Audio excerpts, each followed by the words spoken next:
अस्सलाम वालेकुम dear viewers. आज जो हमारा टॉपिक है वो इंतहाई अहम है और वो है Dalton's atomic theory.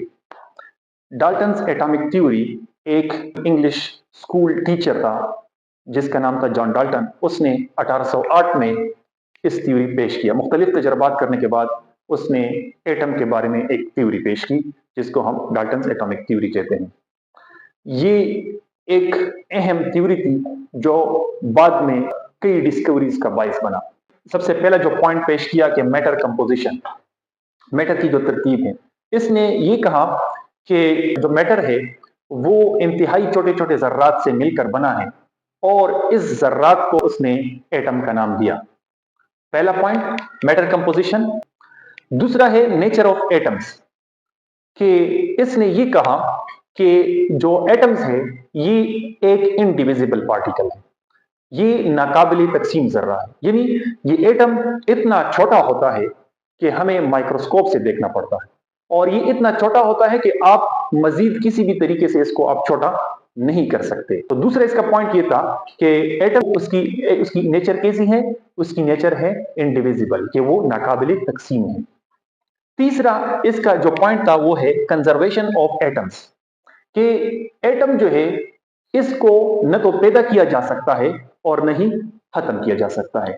For example, हमारे पास जब पानी बनता है तो दो गैसेस मिलकर पानी बनाते हैं, हाइड्रोजन और ऑक्सीजन। हाइड्रोजन एक गैस है, ऑक्सीजन एक गैस है और ये जब कंबाइन होता है एक खास रेशियो में हमारे पास पानी बनाता है। अब गैस और गैस मिलकर जब लिक्विड बना दिया, अब शक्ल तो बज़ाहिर चेंज हो गई, लेकिन अब पानी में वही हाइड्रोजन और ऑक्सीजन मौजूद है। यानी ये एक शक्ल से दूसरी शक्ल में तो चेंज हो गया, लेकिन ये खत्म नहीं होता।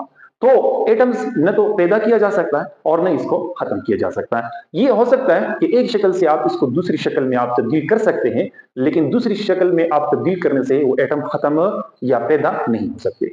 जो फोर्थ वन है uniformity and differences of atoms. इसने ये कहा कि एक जैसे एलिमेंट्स के जो एटम्स हैं वो हर लिहाज से एक जैसे होते हैं, साइज के लिहाज से, शक्ल के लिहाज से और खुसूसियात के लिहाज से वो एक जैसे होते हैं। फॉर एग्जाम्पल, अगर हम हाइड्रोजन एक एलिमेंट ले लें और दूसरा जो एक हाइड्रोजन के एलिमेंट्स हम ले लें, तो अब हाइड्रोजन आप जिधर भी लेंगे और हाइड्रोजन एलिमेंट के जब आप एटम लेंगे तो ये हर लिहाज से एक जैसे होंगे, साइज के हवाले से, एटॉमिक नंबर के हवाले से और बाकी खुसूसियात के हवाले से एक जैसे होंगे। जबकि दूसरी तरफ है डिफरेंसेस ऑफ एटम्स, के दो मुख्तलिफ एलिमेंट्स के जो एटम है वो हर लिहाज से मुख्तलिफ होंगे, वो साइज में भी मुख्तलिफ होंगे और शक्ल में और खुसूसियात में ये मुख्तलिफ होंगे। फॉर एग्जाम्पल, अगर हम हाइड्रोजन और क्लोरीन के एटम ले लें, H2 या Cl2, तो अब अगर हम इन एलिमेंट्स के छोटे जर्रे ले लें, इन एटम्स ले लें, तो वो हर लिहाज से वो मुख्तलिफ होंगे। फिफ्थ वन है combination of atoms. Combination of atoms का मतलब ये है कि दो या दो से ज्यादा एटम आपस में मिलते हैं, कंपाउंड बनाता है, तो ये जो एलिमेंट्स या एटम्स आपस में मिलेंगे ये होल नंबर में मिलेंगे, ये डिसिमल फ्रैक्शन अशारिया में नहीं मिलेंगे बल्कि होल नंबर में मिलेंगे। फॉर एग्जांपल, अगर मैं यहां पर कार्बन ले लूं और दूसरी तरफ ऑक्सीजन ले लूं, ठीक है, तो ये कार्बन डाइऑक्साइड बनाता है। अब यहां पर मैंने जो कार्बन की जो वैल्यू ली है वो 1 ली है और ऑक्सीजन जो है वो 2 एटम्स लिए हैं। अब ये इस तरह नहीं हो सकता कि कार्बन जो है हमें 0.0213 इस तरह ले लूं या जो है पॉइंट पे ले, तो पॉइंट में नहीं, ये हमेशा होल नंबर में आप लेंगे। तो कॉम्बिनेशन ऑफ एटम का मतलब ये है कि एटम जब आपस में कंबाइन होंगे तो ये होल नंबर में कंबाइन होंगे, ये डेसिमल में कंबाइन आपस में नहीं मिलेंगे। सिक्स वन है केमिकल रिएक्शंस। केमिकल रिएक्शंस का मतलब ये है हमारे पास या तो दो एटम आपस में कंबाइन होंगे तो रिएक्शन स्टार्ट होगा, या एक कंपाउंड जो है वो ब्रेक डाउन होगा, टूटेगा और जो है वो रिएक्शन स्टार्ट होगा। फॉर एग्जांपल, कार्बन और ऑक्सीजन आपस में मिलते हैं तो कॉम्बिनेशन ऑफ एटम्स होता है, हमारे पास कंपाउंड बनता है कार्बन डाइऑक्साइड, तो ये कॉम्बिनेशन ऑफ एटम मिला तो तब केमिकल रिएक्शन हुआ।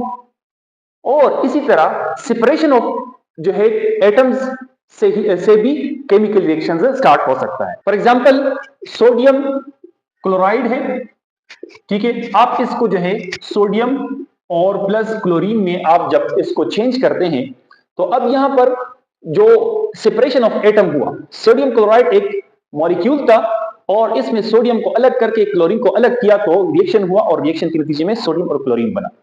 तो ये कॉम्बिनेशन ऑफ एटम या सेपरेशन ऑफ एटम के जरिए से ही केमिकल रिएक्शन होता है। तो ये 6 पॉइंट्स थे जो डाल्टन ने अपनी थ्योरी में जो है पेश किए थे। उम्मीद है कि आपको समझ आ गया होगा। नेक्स्ट वीडियो का इंतजार कीजिए।